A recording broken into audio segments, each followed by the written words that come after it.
Alright guys, we got another challenge.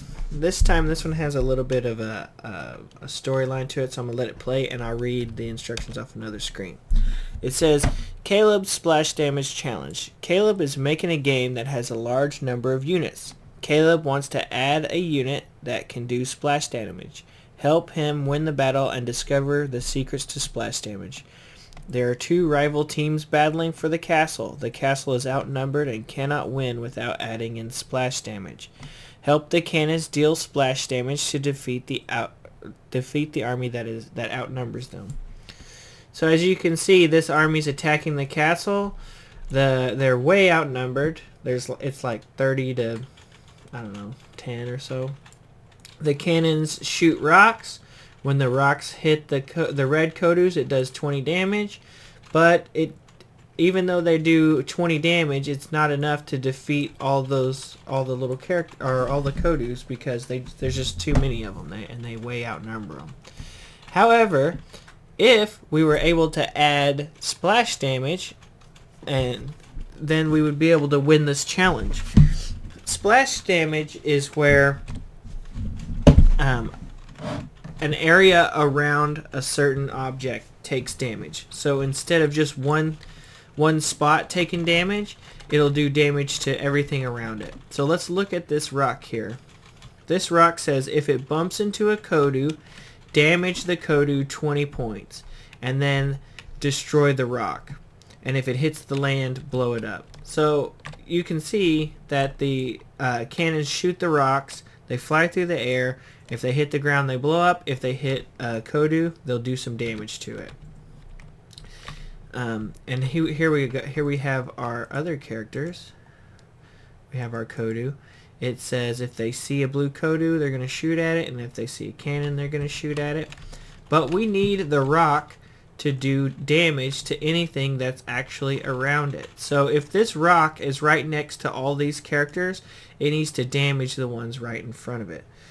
So what we can do is we can go to this rock, and what we're going to tell it to do is if it gets near one of these Kodus, it's going to cause some splash damage. So I'm going to copy this page. I've got a page of code here that shows it.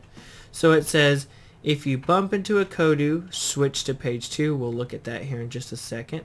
It says if you see a Kodu close by that's red, switch to page 2.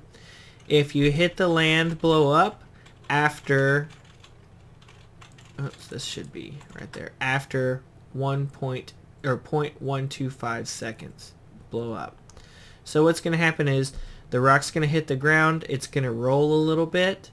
If it hits something, it's going to switch to page 2, or if it sees a red Kodu nearby, it's going to switch to page 2. On page 2, it says color the Kodu red. Or it says if you see a red Kodu, color it yellow. Actually, color it yellow.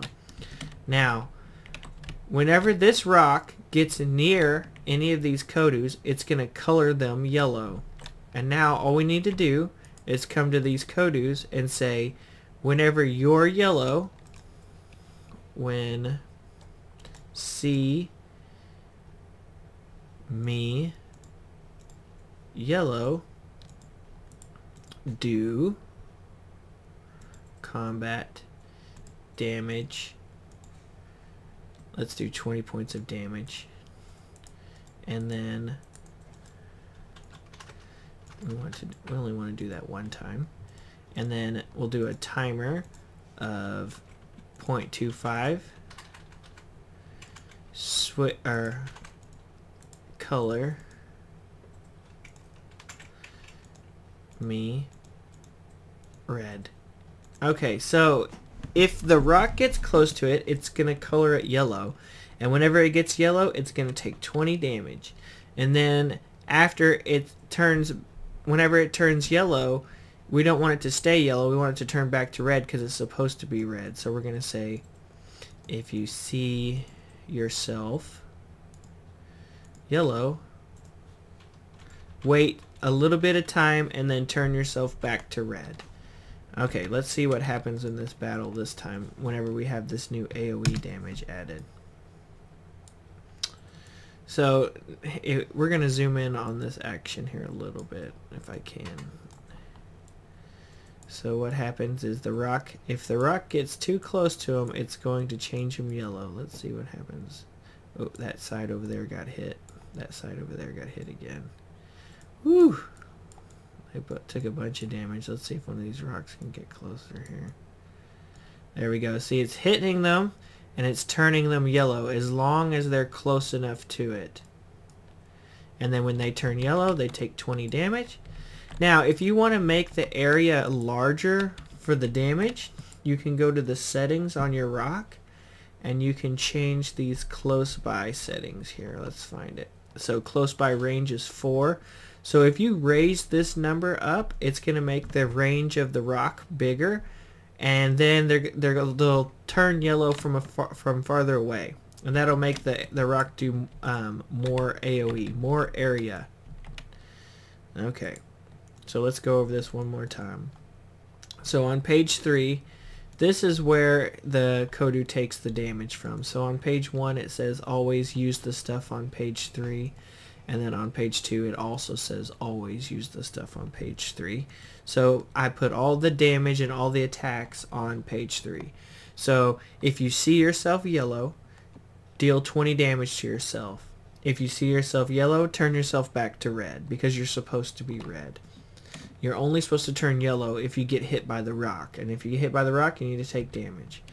Okay, now let's go look at this rock one more time. The rock says if you bump into a Kodu, switch to page 2, and you see him, turn him yellow. That'll make the Kodu take damage. Also, if you see a Kodu nearby, go to page 2. On page 2 it says, if you see the Kodu, make him turn yellow. Now, if you'll notice, I have a little bit of time delay here. If it sees the Kodu close by, it's got to stay near him for 0.25 seconds. The reason why we did that is because we don't want him to the rock to just fly over his head and then not deal any damage and then start dealing damage. We want him to the rock actually to be hitting next to him. And so that is, if it hits something, it'll immediately change everything around it to yellow. And then if it stays next to him for 0.25 seconds, it'll also turn them yellow. So, alright, so that should be it. Good job, guys, on this one. Hopefully you guys will add some of this stuff into your game. Have a good day.